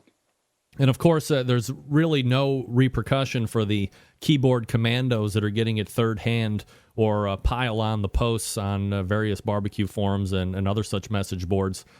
So it's got to be tough to be in Michael's situation, be able to read that, and I don't think I saw him react to anything, which is probably especially hard to do, but probably the right thing to do. Yeah, I mean, unfortunately, it's the age that we live in where people can hide behind their text and internet comments. You know, people are pretty tough when they're not face to face. And, you know, they'll say whatever they want out there. And, you know, to try to go mano a mano with those types of people usually isn't going to end up well. Clint Cantwell joining me here on the show. You can find him at Smokin' to Eye blog, as well as a number of other places. Clint, before we get into NBBQA and then the HPB Expo, what's happening over at Kingsford, grilling.com, things like that you're mixed up with? Well, things are good. We actually shut down grilling.com last week, unfortunately, after about 4.5 years. And we're refocusing our attention, my attention, the team's attention on Kingsford.com. We're building up a bigger database of information and resources over there for the everyday backyard griller to be able to tap into. So that's a fun new project. And I'm also doing a lot of recipe development for different brands, Snake River Farms, Double R Ranch, a few other ones, and then the PR stuff. I'm launching a new blog in about a month, grillocracy.com. And, you know, that's something that I haven't done for 5 years. So that's going to be a lot of fun, not having to answer to anyone, just being able to go out there, grill without my pants on and not have to answer to anyone. We call that Porky Pig Barbecue where I come from, pal. Yes, indeed, brother man. That's the way to do it. Clint Cantwell joining me. All right, Clint, so you spent some time, maybe a day, at the National Barbecue Association Convention, or NBBQA or whatever. For the and I have had a long-standing self-conference with me on, is this something that I want to go to? Is this something that I don't want to go to? And I talk to people, and they're like, it wouldn't be anything for you. And other people are like, yeah, you should go to that. It's good for you. And so I trust your opinion and value your opinion on that. So I guess for me personally, is this something that I should attend, A, and then B, maybe set the stage on what it is and kind of what your take was of the whole deal? Yeah, I mean, this was the first time that I've heard great things about it. It was in Nashville this year, which is only about a 3-hour drive for me from Memphis. Plus, you had this other expo going on, so it was a perfect storm to head up to Nashville and check it out. Me personally, I don't know if it was the best fit. I don't have products. I don't have a restaurant. I don't cater, anything like that. And a lot of the conference was focused on trying to build up brands. So, for me personally, as a media person, a lot of the stuff I already knew as far as social media, reaching traditional media, how to promote your brand, etc. But it's also good to go and see some familiar faces and hang out. From a restaurant standpoint, or somebody that has sauces and rubs, I think it's tremendous. They had some really great speakers. Dr. Greg Blondis, Meathead's scientist, did an amazing discussion. He actually went on for about half an hour or 45 minutes longer than he was supposed to. They had things on copyright and trademark. The beef checkoff people did a discussion on different cuts of beef that you can be looking at now that beef prices are so high. One on catering, ways to step up your catering game. Like I said, social media stuff, all of that. So it was cool stuff. But more geared to somebody that either has product or is in the restaurant business on the whole. Yeah, I mean, I think I wasn't there for the keynote speech, but Myron Mixon essentially said we can talk all day about how passionate we are about barbecue, how much we love it, the community and all of that. But at the end of the day, you want to get paid. And that's what most of these seminars were about, is how to get paid. How to get paid. How to maximize profit. Yeah, exactly. True or false? Barbecue legend Myron Mixon has fallen into barbecue Illuminati. True or false? I'll go with true. You're damn right. I agree. All right, so you beat feet out of it. Let me ask you this question. Best contact or best story from NBBQA? Well, first there was a guy that was like an anti-motivational speaker who I really liked. And his basic thing was, let me make sure I get this right. If your life sucks, it's because you suck. Yeah. If it sucks, it's because you suck. If your business sucks, it's because you suck. And that's true. I try not to suck. Not that there's anything wrong with that, if you're into sucking. But, that's the basic gist of what he was selling. So that was refreshing to hear. Who was that guy? Maybe I want him on the show. His name is Larry Winget. You have his contact info? He's written some books. I don't know. I'm sure I can find some. Is this a barbecue guy? He's an anti-motivational speaker. He goes and speaks. That's really his getup, is anti-motivational? Yeah, he's like the opposite of motivational. He talks a lot about your fears and if you're only working because of passion, then you suck. Nobody is going to go to a surgeon. If you had to choose between a passionate surgeon or the best surgeon, who are you going to pick? The best surgeon. Yes, correct. Because the passionate surgeon sucks. I guess. Yes. All right. Fair enough. All right. So then you beat feet out of NBBQA over to the HPB Expo, the Home Hearth Patio. Is this like more your style, or is it still, geared more to Clint's fire and fireplace and grill shop type situation?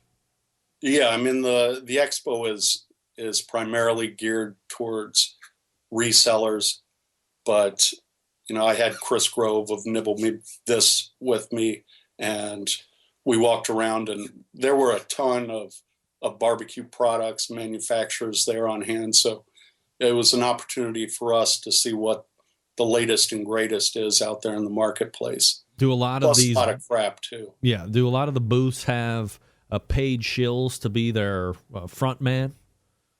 You mean ladies in bikinis like the car shows, or? Well, I don't know. Like, our industry, I guess, isn't known for the household names, but people that, we would think are big shots in the industry, do they hire them in to hawk the grill bot or, the latest and greatest grill brush? I didn't see. Nothing like that? Myron wasn't there, and Myron wasn't there. No. All right.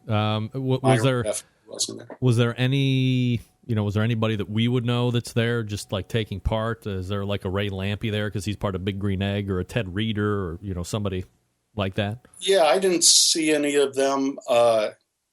Kerry Bringle from Peg Leg Porker was there hanging out. We talked to him for a while. Ray was over there for a while, I believe, the day before. And, maybe some other folks were there, but it was a huge show, and we probably made it through a quarter of it. How long does that go on for? Is it like 2-3 days or longer? It's like I think it was 3 days. I got the brochure here. Yeah, it was like 3 days. They also had some seminars that I could have gone to. I missed one on Friday called "Why Does My Fireplace Smoke?", which was 2 hours long, on why my fireplace smokes. It's probably because there's wood in there burning, but that's my guess. I didn't sit in there for 2 hours. And not cleanly. There's not a very good draft. It's not combusting with the right amount of oxygen hitting flame, so you're smoldering. Yeah, there's probably reasons. Yeah, the flue isn't open. Any number of it didn't need to take up 2 hours of my time, so I skipped that one.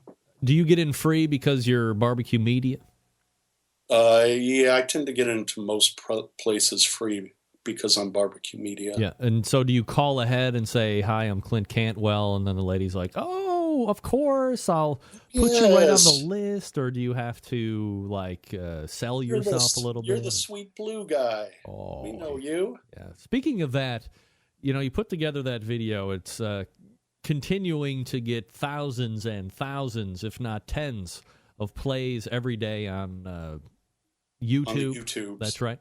And I'm wondering, does it just come off the top of your head? Do you write it? You sit with your kids, who are probably your creative partners on that type of a situation, and pound out one-liners, or how does that magic come? No, I just got a crazy mind, so I let the camera roll and see what happens. Again, that's kind of why I'm excited about launching grillocracy.com, so I can do more of that out of the box type of stuff. I did a bacon hamburger bun last year, 3 pounds of bacon, and it ended up on all the food blogs. I was watching CNN one morning and I heard my name and it was on CNN. So to be able to go and do crazy shit like that you're not going to see on Grilling with Rich until he steals it is kind of fun. Oh, what? Easy. Grillocracy.com? Yes, that's correct. All right. Is that like an up and running website right now that I could link to in the show notes, or not yet? Or no, not yet. It's there. I'm waiting until the spring. There's a Facebook fan page, facebook.com/grillocracy. All right. Grillocracy. News. All right. We'll check it out. Clint, do you have any insider information whatsoever to me, and at least I know one other person, Meathead, getting a unsolicited box of charcoal, Kingsford bag of charcoal, blue bag, no return address, showing up. No return address? No return address. It actually went to my old the old Barbecue Central Radio Network studios. And my renter called and said, "You got a box here," and I was very excited. Then I got home, I opened it, and it's a box of blue bag charcoal from Kingsford. And I was like, well, I mean, okay. I have no idea. You don't have any idea? No, I didn't get one. Uh-oh. Meathead, it's a mystery. I figured if anybody knew about Kingsford charcoal being delivered unsolicited, it had to be you. It's No, I got no clue. I got a truck that shows up with the pallets, but I've never gotten a box with a single bag. All right, yeah. It was packaged very well. It didn't seem to break. Just, a box or just a bag of charcoal. Very odd. Hey, take it for what it is. You got a fan out there, Greg. Hey, I'll take one. If I got one, it's one more than I had yesterday. Clint Cantwell joining me here on the show. Clint, summatory thoughts on the HPB Expo and maybe like the top one or two things that you saw that you really want to get now. Yeah, I mean, there was one gas grill, and I stay away from gas, but from these guys, Caliber, I think it's called. There's a picture on my Facebook page, but it is the sleekest looking grill that I've ever seen. Very artistic, like one of those guys that designs fancy buildings would have created. It's probably $4,000 or $6,000, but that thing was sweet. Was that $4,000 to $6,000 or $46,000? I think between $4,000 and $6,000. Okay. I forget what the guy said. I didn't have my checkbook, so yeah. Were my boys from Kalamazoo Grills there? They were there. There were a couple hundred grill manufacturers there. A lot of real garbage, but some quality stuff there. If you're in the industry, it's like one of those things where you got to go because everybody else is going to be there, kind of a thing. Yeah, exactly. There was Chris and I also saw something that was really cool. I don't even know how to explain it. It was like a spinning wheel, and you could put kebabs in there, and it would cook them. But I got the brochure, and it's called The Automatic Grill. Enjoy the delicacy of BBQ. Build up bridge of friendship. And there's all these happy people sitting around. Oh, you can see the grill there. Wow. Just Want Charcoal Grill. Just Want. Yeah, it's from Tingshan Enterprises. Sounds like it's built domestically. No, it doesn't. It's not going to fly here. It's probably bridge of friendship. Yeah, build a bridge of friendship. That's what we're doing here on the show, by the way. That's right. Clint Cantwell joins me. You can find him on Facebook, on Twitter, Smoking to Eye, Grillocracy, soon to come, grillocracy.com. And as always, Clint, appreciate the time and the insight on the NBBQA, on the internets, and on the Hearth Patio and whatever expo. And I'd like to say I appreciate you too, Greg. All right. Thank you, Clint. Appreciate it. I'll see you at a casino soon. We'll losing, of course. Well, you winning, me losing. Clint Cantwell. Smoke into eye.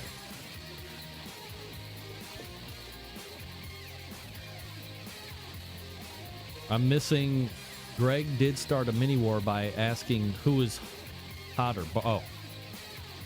Whenever I hear me asking who is hotter, I don't then think about two dudes. But I see what you're saying.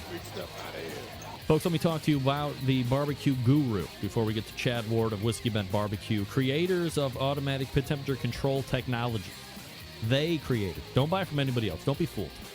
A lot of imitators out there at this point. Not familiar with how they work? Let me tell you. It's a product that allows you to set a pit temperature, and once you set it, it keeps it running at that set temperature all the way through the cook. Sound too good to be true? It's not. This is real life. You can take advantage of it today. Now, maybe you're a busy working professional like me, or perhaps you're constantly on the run with kids, doing errands, and quite frankly, you just don't have the time to sit around and tend pit temperature. Barbecue Guru allows you to throw on a pork butt or a brisket or a couple slabs of ribs, and you're off to do whatever it is you need to get done. And then the Barbecue Guru maintains that pit temperature you set it at. There's currently a couple of different models to choose from.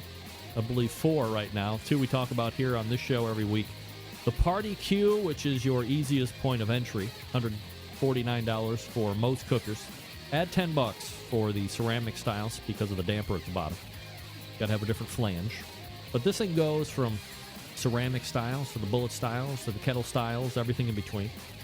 If you have a need to monitor a number of different internal temperatures and maybe control a couple different cookers at the same time, CyberQ Wi-Fi is the one you're going to want. Also, you can connect to it through the Wi-Fi on the device itself or hook it into a wireless network and control, monitor, and adjust your temperatures and meats and all that stuff right from a wireless device, a smartphone, netbook, laptop, stuff like that. All the way across the country if you have to. You can do it. If you're in the market for a cooker, Onyx Oven is what you want. Fully insulated, holds a lot of meat, accommodates the half and full pans for food service, works seamlessly with any Barbecue Guru temperature control device, of course.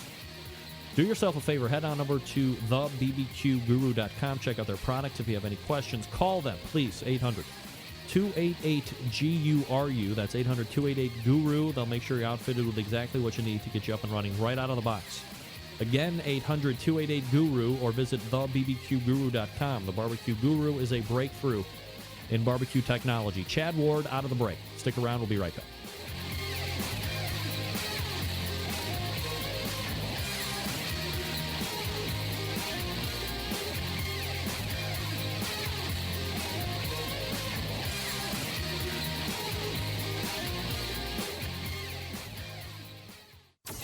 Big name interviews, advice on cooking brisket and ribs, and the only host willing to share his honest opinion on all things important in the world of barbecue. It's the Barbecue Central Show. Welcome back, 216-220-0966. Greg at thebbqcentralshow.com. Your two ways to get in touch with me tonight, should you see fit. Thanks again to Clint Cantwell for joining me last segment, recapping the NBBQA, the HPB Expo, some other internet stuff. My next guest, you find him right before this show from 7 to 9 on OutdoorCookingChannel.com. He is the pitmaster of Whiskey Bent Barbecue Team and the host of Whiskey Bent Barbecue in the Pit, a guy I like to talk some competition barbecue with from time to time. And we welcome back Chad Ward to the show. Chad, how are you, buddy? Chatters. Chad. Chad? No! Get that big stuff out of here. He must have fell asleep. You know, I can't be Mr. Entertainment all the time. Right? Of course I could. All right, we'll try it again. Joining me now, the pitmaster of Whiskey Bent Barbecue in the Pit and host, pitmaster of Whiskey Bent Barbecue Competition Cooking Team, host of Whiskey Bent Barbecue in the Pit, Chad Ward, joining me here on the show. Chad, how are you, buddy? Hey, Greg, how's it going, buddy? Oh, man, good. How are you, my friend? Doing real well. Good. Chad, I wanted to have you on tonight. I mean, you're IPC, which is, of course, Imperial Polk County. Not just Polk County, but Imperial, because you are the leaders of all counties in the great state of Florida. And there is a IPC cook, if I'm not mistaken, who is having himself quite a run of it. 4 grand championships out of 5 events. Because I just said almost stringing 5 in a row. That's Matt Barber of Hot Wachulas. He is a former FBA Team of the Year. Jim Elser, of course, your reigning FBA Team of the Year. But as someone who has Matt on his show, of course I do as well, because he does a lot of winning. How are you finding what he's doing right now, and is there any way that you can compare how well he is cooking to any other sanctioning body out there right now? I would say right now with, first off, I think, for folks that may not have known Matt or known him really well, I mean, this is, this is no flash in the pan. I mean, the guys, the 2013 Team of the Year FBA, he's been cooking pretty solid since, probably into 2011, 2012, all of 13. He cooked well last year. And then this year he just came out like gangbusters. And I think a lot of it has to do with, you know, he's kind of, you know, just found that groove. And I would say right now, with it being early on in the KCBS season, I mean, he's definitely the only guy to be number 1 in the FBA and number 5 in KCBS. I would definitely say, without a doubt, he's the hottest cook results-wise in 2015 right now. I would put him up there with, you know, the way, you know, if you take how 14 finished coming into 15, you know, I'd say he's as hot as Darren Worth, and maybe we'll get to see those two square off in Bainbridge this weekend. And that's the question, right, that I'm going to get to inevitably, is if you are a Darren Worth fan and an Iowa Smoky D's fan, you're going to say that he's on the hotter streak currently. If you're looking at rolling in the end of last year into this year, others will make the argument that Matt Barber is. You're a student of the competition barbecue scene. Chad, do you think one has the edge over the other, or do they need to get together for kind of a head-to-head battle in order to kind of see where everybody's shaking out at the current time? Well, I mean, Darren did come down to Plant City, you know, in November to the Pig Jam there at KCBS, and Matt won grand. And that's probably coming off a you know, pretty damn hot that Darren was, you know, coming off of you know, the Jack, and then, you know, out at Ronnie's event, the USA Barbecue Championship, and, you know, and then, you know, Plant City. So, I mean, they did go head-to-head here a couple of months ago. I think they're both just great cooks. And I think in what we do, it's hard to talk about head-to-head matchups, really, because, you know, we know certain table draws mean certain things, but I think they both, you know, I mean, Darren's obviously won a lot bigger titles, being a, you know, solely a KCBS guy and kind of being there in the middle of the country, and he has no problem traveling wherever he needs to go to take care of business. But I'll tell you what, I mean, I think, you know, if Matt stays hot like this, he's going to have a 2015 to be talked about. I know it's physically impossible at this stage, probably on two different scenarios, right? There's just not a lot of KCBS contests that are conducive to a lot of the Florida teams, Matt probably being one of them, you probably being one of them as well, unless you're going to make the concerted effort to get to KCBS contests and let the FBA contest fall to the wayside. You have to be the way that it is set up, and maybe that's a question that I can ask. How is FBA Team of the Year set up? And it's one of those things where you have to continually cook FBA events in order to have that Team of the Year race be a viable situation for a team, right? Yeah. That's the problem. Is it's not like Matt can go out there on the FBA circuit and, you know, max points it in September, October, and then and then, you know, go chase KCBS the last quarter. So yeah, I mean, FBA, the way Team of the Year works out is, you know, you have to go out and every contest counts. So you're you know, obviously you have to cook well, but your teams that cook more contests are going to have better odds. You know, it's not like a KCBS, you know, type deal. So that's going to be tough. I will tell you that in talking to Matt tonight off the air, he wants to make a run at both. He wants to put together a Kevin Bevington type of year where Kevin won FBA, and then I want to say finishing in the top 5 in KCBS. Yeah, top 5 years ago. I mean, Kevin had dominated Florida Barbecue Association 5 years in a row, Team of the Year, and then I believe 2 of those years was top 5, top 10. But I think at that stage of the game, it was different too. That might have been a situation where KCBS was taking top 5 contests, where they are now taking top 10. So, you know, double the competitions that you have to do now in order to be considered for KCBS Team of the Year. No, I think that's a very good point. But I mean, he, you know, in talking to Matt tonight, I mean, he's settled on, you know, 40, 42 weekends this year, which, you know what, man, if a guy's willing to make that commitment and wants to go out and chase it that hard, you know, I'm going to be standing in this corner pulling for him, because I think that's a hell of a commitment. How much time is left, or where are we in a Florida Barbecue Association season right now? We will wrap up this season Labor Day. All right, so we got end of August. Yeah, so Labor Day is when they name Team of the Year. I think there's a contest the weekend before that. So, yes, he could. I take that back. He could. I forgot about the not doing a calendar year anymore, Greg. Thanks for the reminder. Yeah, so he could wrap up, in early September with FBA Team of the Year, and then just start really focusing on KCBS. Do you have, in your expert opinion, a percentage on the likelihood of being able? And I think as good of a cook as Matt is and has been consistently.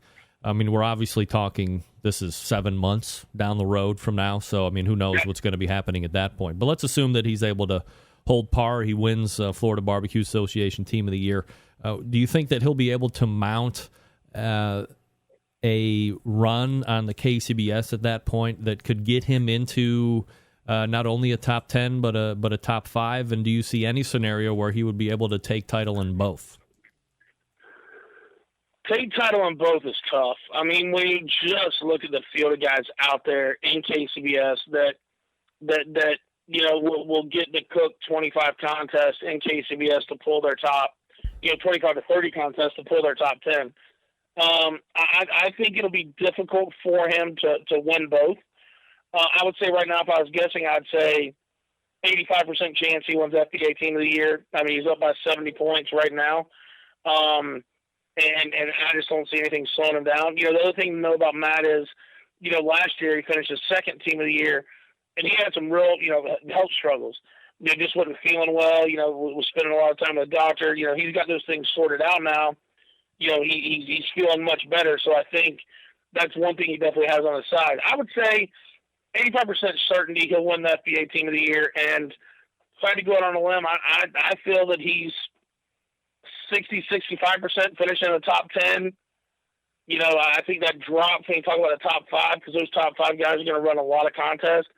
Maybe 25% that he finishes in the top 5, and I'd say he's my boy, man, and I'd be pulling for him to do it, but I got to give him about 5% chance to win them both. Yeah, that would be absolutely difficult. Chad Ward talking to me here on the show. Whiskey Bent Barbecue in the Pit is his show. You can find it 7 to 9 prior to the Barbecue Central show. And then, of course, you can visit his website. And, of course, Chad, you still got the now you got two new retail locations out there right now. No, we closed the initial one. The initial one was kind of a proof of concept. Yeah. 1,200 square feet, some capital, and see if we build it, will they come? And they came in droves. And so, we're happy to be in the new location, around 4,000 square feet. About 3,200 of that is retail space, and about 800 is an air-conditioned garage for our classes. And we got our grand opening this Saturday, man. We're excited. We're on a location where we got about 35,000 cars a day passing us, and it's amazing in the 2 weeks that we've been there, kind of with our soft open, the amount of folks that have came in that had heard of us, just didn't know where we were at. Where are you specifically for the people that are out there that are listening, might be passing through? What's the address, and if they want to stop by and get an autograph and a picture with you? 3230 South Florida Avenue, Lakeland, Florida, 33803. And we're right between Tampa and Orlando. That's usually when we get a little out-of-towners. We'll get the guy that's coming down to Kissimmee to do the Mickey thing. And the wife and kids decide to break off a day and do something, and he decides to, take the 30-minute drive from Disney World over to hang out and hit Man's Disneyland and talk a little bit of barbecue. Chad Ward is the pitmaster of Whiskey Bent Barbecue Competition Cooking Team and the host of Whiskey Bent Barbecue in the Pit. Chad, before I let you go, anything else you want to hit up on the show tonight? No, man. Thanks for having me on. It's always a pleasure. We've got some pretty exciting things coming up that, we're looking forward to having a pretty good schedule, and hopefully have some things to announce here, over the next couple of weeks on what we think is some pretty cool stuff. And just always appreciate the time, Greg. All right, Chad. Thanks so much for coming on, buddy. Yes, sir. Take care. There he is. Chad Ward, Whiskey Bent Barbecue, weighing in on the current state of the Florida Barbecue Association competition side of things. And as he said, 85% confident right now that Matt Barber is going to retake the Florida Barbecue Association Team of the Year title that he held the year before last. Again, Jim Elster, Sweet Smoke Q. Again, having a very good year. I think in the end it will be coming down to Matt and Jim and them duking it out to see who ultimately will end up being Florida Barbecue Association Team of the Year. But if you look at a Labor Day end to the FBA Team of the Year race, and at that point, if Matt retakes the title, you really do have I don't know if considerable amount of time left, and the KCBS calendar is accurate, but you do have a number of months where there are very large contests that you can jump in, and that's what you're going to want to do, right? You want to get into the competitions that have 50-plus teams. You're going to be able to get max points, and you're going to want to be able to do more than team. You want to win 10 and put yourself in position to have your best 10 beat everybody else's. And I think if you could finish a year being a Team of the Year in any sanctioning body and then participating enough in a secondary one, for this instance would be FBA being main, KCBS being secondary for Matt. But, if you were, for instance, Darren Worth, who would win a KCBS Team of the Year, or a Donnie Bray winning KCBS Team of the Year, and then siphoning off for the last part and trying to make a run at Team of the Year in Florida Barbecue Association to finish top 5 in whatever the secondary sanctioning body is, maybe IBCA or what have you. That is a huge feat if you think about what is required in each individual sanctioning body to then go into something completely different, whether it's foreign to you or not, as far as being able to compete in it, not necessarily relevant, but to finish on top of one and then 5th or top 10 or better. That is a phenomenal accomplishment. I'll be looking forward to following that throughout the course of the year. I am looking forward to finishing the show tonight and by telling you about Dave Bosca over at Butcher Barbecue. That's right, folks, Dave Bosca. We're going to have him on next week. He's got a new product coming out. I thought Dave was the one that sent me the charcoal today. He's like, hey, did you get the package I sent? I was like, yeah, the bag of Kingsford charcoal. He's like, no, not that. Not that at all. No. I don't know. If you want to step up the barbecue and grilling game, take the easy way out.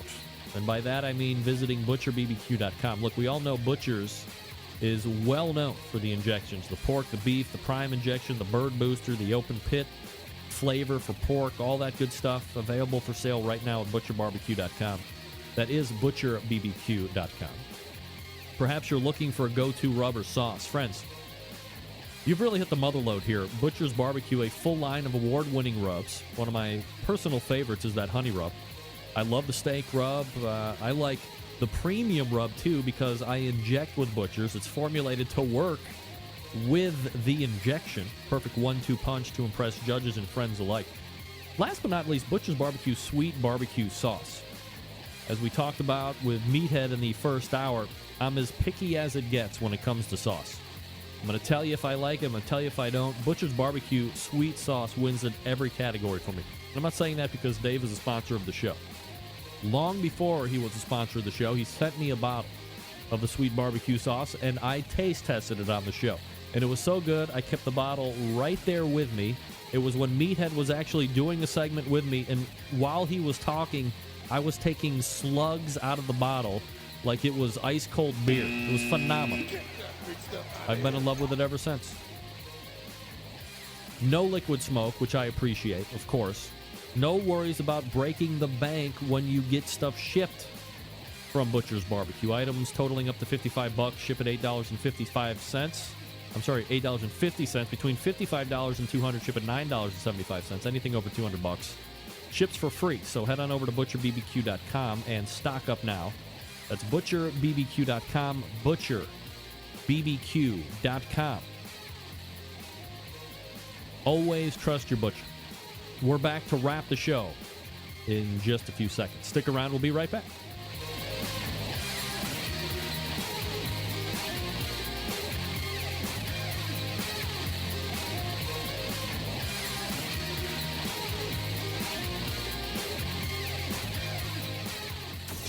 Get in the smoke. Call 877-448-0433 to get on the air.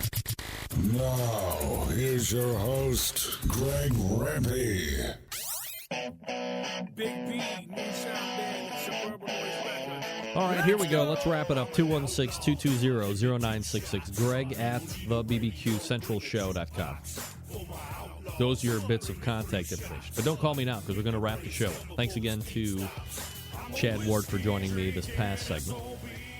All the way back in the first hour, we talked with Meathead Goldwyn, the do's and don'ts of barbecue stuff on the internet. Don't steal stuff. Rules to live by. Don't steal stuff. Give credit where credit is due.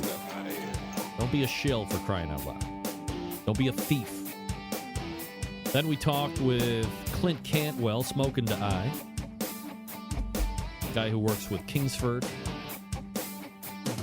He recapped the Home, Hearth, and the HPB Expo, the NBBQA, and then, of course, we ended the show, as I just mentioned, with Chad Ward of Whiskey Bent Barbecue, pitmaster, and the host of Whiskey Bent Barbecue in the Pit, which can be found from 7 to 9 on Outdoor Cooking Channel right before this show, talking about how well Matt Barber is cooking, his outlook for the rest of the FBA season, and where he might fit into the overall KCBS Team of the Year race when it's all said and done as well.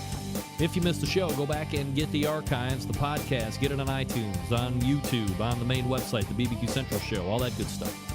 If you have raw cast iron, season it each and every time after you're done cooking on it. Hit it with the grill brush while it's hot as it starts to cool down.